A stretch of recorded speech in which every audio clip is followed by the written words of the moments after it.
Hello everyone, how to Tuts back with another new video, and in this video I'll guide you how to remove any page from Microsoft Word. So sometimes that we created a lot of page, then immediately thought that maybe we need to remove any page among them. So how can you delete?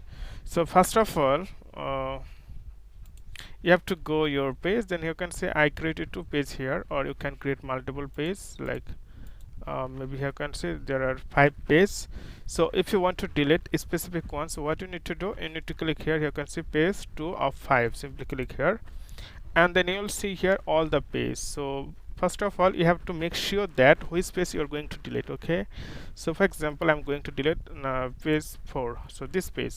So you have to click the 4 page, then simply press the backspace.